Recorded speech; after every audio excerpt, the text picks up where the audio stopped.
Welcome back. What a treat in the kitchen today. We have Chef Jared Summers from the Noble Pig. It's great to have you here. Pleasure to be here. You've cooked on the show before, but it's been a few years, right? Yeah, it was a couple years ago, yeah. At least a couple. Yeah. Farm to Chef's coming up. This is a big event in our city, August 26th, so not this weekend, but next. Yep. Tell us a little bit about what goes on there.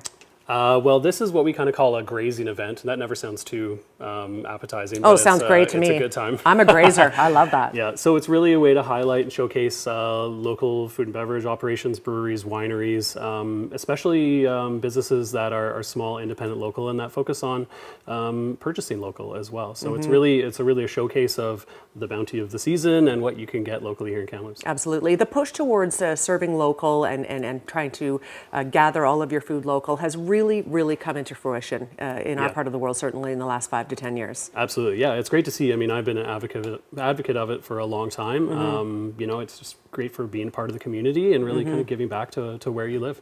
Give us some examples at Noble Pig of the things that you guys source out locally. Well, pretty much all of our proteins are local.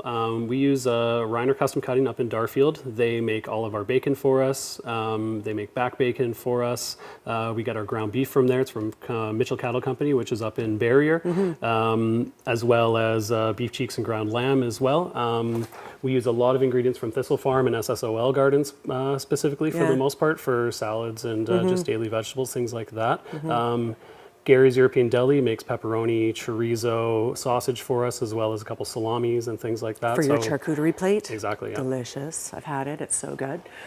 So today we're going to be making a roasted salmon with a summer vegetable succotash. Is that right? Exactly, yeah. Yeah, this is going to be a succotash in quotation marks because succotash is really an old Southern American dish, a ragu basically of corn and lima beans traditionally. But I really like the preparation, and you can really substitute in a lot of local ingredients. Corn is kind of right around the corner and it'll be here soon, but you know, we can kind of do the same thing with a couple of different ingredients. All right, so should we start by getting the salmon started? Absolutely. Add the salmon in the oven. Yes. We've got some really nice wild sockeye from Johnson Strait. This is from Fisherman's Market. Just picked it up a few minutes ago.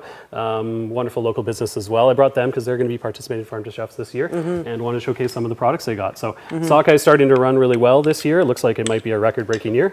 So I figured we would highlight it. Yeah, exactly. That's really there's cool. going to be a lot of it, and you know, really important to this region and you know, Indigenous communities from this region as well. So it's a big part of our culture, even though we're a little bit removed from the coast. Yes, absolutely. And I know Fisherman's Market does their utmost to bring that up fresh, like from the coast. They bring it up here and it's on ice same day or the next day to make it as fresh as possible. Yeah. I remember back in the 80s and even most of the 90s, getting fresh seafood here wasn't always easy. I agree. Right? Yeah. Yeah, it has been challenging, and we buy most of our seafood from Fisherman's Market as well because you know they again exemplify that local, fresh, seasonal availability. And if it's only what's sustainable, it's only what's local, and it's only what's you know great right now. Yeah. Is this cream cheese that's in here? This is some garlic butter. Oh, garlic it's whipped, butter. so it looks a little bit looks delicious. Creamy. Okay, so. I've used garlic butter because I'm cheating that way. Put a little bit of salt and pepper in there. I've got some chorizo sausage. That's from Gary's European Deli. Don't be afraid to say about all of the locally sourced things you're throwing in, because I find it interesting. Absolutely everything here is going to be local. So that's really cool. Some little baby onions. These are from Thistle Farm as well. So they're out in Westside. I just picked these up at the market the other day. Summer squash season is in full effect as I'm throwing zucchini in here. It's okay. I do that all the time. No worries. So we've got lots of different varieties of summer squash. There's patty pans, as these are called, and some globe squash and just some green zucchini. And we'll just let that go a little bit. I've got some baby carrots as well. And we're just going to kind of let that go for a little bit. Awesome. How are things going down at the Noble Pig? I know you guys are sort of leading the way locally with the restaurants about getting rid of straws, plastic straws. That's right. Yeah, January 1st, we made a kind of a New Year's resolution to skip the straws, we called it. We've seen a lot of different people do it as well. And it's great to see. You know, we have really good response from guests. We still have straws available for guests that want them, but we're using a biodegradable straw because a lot of these things are coming onto the market right now and really becoming more available. I think it'll just be a matter of time before everybody's using biodegradable. And the city right now, in a special initiative, is giving away metal straws. So I have 4 metal straws. I don't know how my kids are going to feel about metal straws, but we're going to give it a go. Yeah.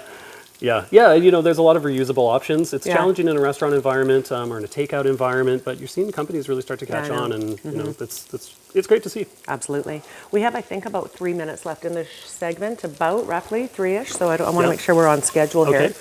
For people who are wondering, how long does the salmon actually cook in the oven for, since it's already in there? Well, depending on how thick it is, we're probably going to give it about 8 or 10 minutes, and it's looking pretty good to me right now, actually. So I just did kind of an almond crust on here with some breadcrumbs. So this is a good, easy way to just throw it in the oven, or you can put this on the barbecue. Without searing it, you're not worried about splattering, things like that. And you get a nice kind of crust texture, as well as it seals in a little bit of moisture. So I just smeared some honey on here, a little bit of seasoning, and then mixed some breadcrumb with some toasted almonds and threw it in the oven. And I like my salmon kind of a little bit on the medium rare side even, so it's nice and moist. 100% safe to eat it that way, but really at that point it's just a preference of what you're feeling like. Yeah, a lot of people eat raw salmon, of course, in their sushi. Oh yeah, absolutely. So forth. And as far as this event goes, it's a grazing event, so there'll be how many vendors approximately? Do you know? We're looking at about a dozen food vendors and 11 beverage vendors as well. So we've got all the local breweries coming, as well as a handful of local wineries. Cafe Motivo is going to be on board, bring some coffee, and so it's a really good family-friendly event. There's lots of kids' activities. We're going to do face painting. Dave Coalmine Band is going to play as well. So it's a great afternoon. Yeah. How many tickets do you usually sell? A couple hundred? Or we look for between 250 and 300 if everything goes really well. That's really good. Yeah, awesome. I mean, it's weather dependent and all that, but that would be a good day. And where can tickets be bought? You can buy them on brownpapertickets.com and just pull up the event, Farm to Chef's Grazing Event 2018. It's easy. It's $60 all in. There's a small admin fee on Brown Paper Tickets site, so it comes to $63 or so. And then kids, I believe, 12 and under are free. That's really great. Yeah. Very cool. Okay, so we're going to get close to serving this up. Are you adding a few more things? I added a few things. I added fava beans. So typically I said you'd use a lima bean, but fava beans are in season and local right now, so use those instead. We got some nice little grape tomatoes, and we'll pretend like this would cook for a couple more minutes. And what we're going to do is put in a little bit of our grapefruit radler from the Noble Pig. So a radler is beer with some fruit juice mixed into it as well. It drops the alcohol content down a little bit, gives a nice kind of brightness. The citrusy elements in this one will really go well with the salmon. Yum, Splash a little bit of that in and let it cook off. I'm going to squeeze in a little bit of lemon juice as well. It smells heavenly. I know, right? Delightful. And then some of the chopped up stems from the green onions that I cut up, and a little bit of fresh parsley just to kind of brighten things up. We'll let that come together a little bit, and a little bit more butter is always a good idea.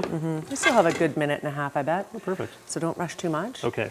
And I've also got some fresh basil. This we picked off of our garden patio at the Noble Pig.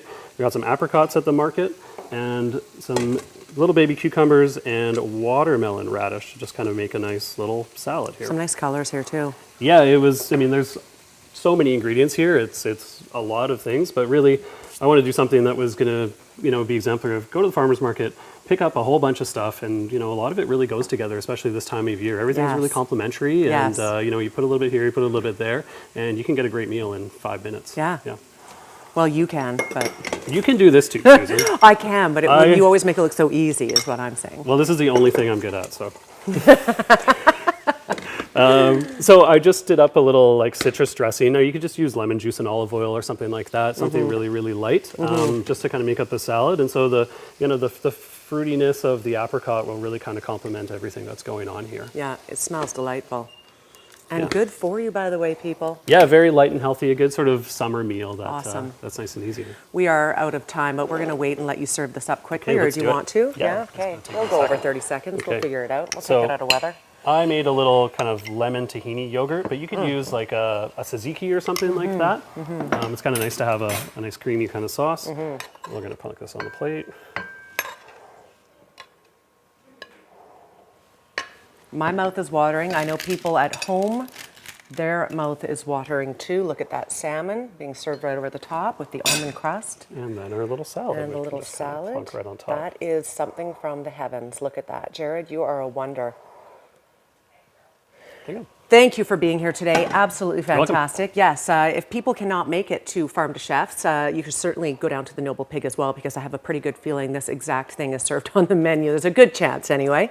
All of these components would be found at Noble Pig. But yes, Farm to Chef, August 26th. You can get tickets at Brown Paper Bag. Again, Jared, thank you for being here. Thanks for having me. All right, quick break. We'll be right back.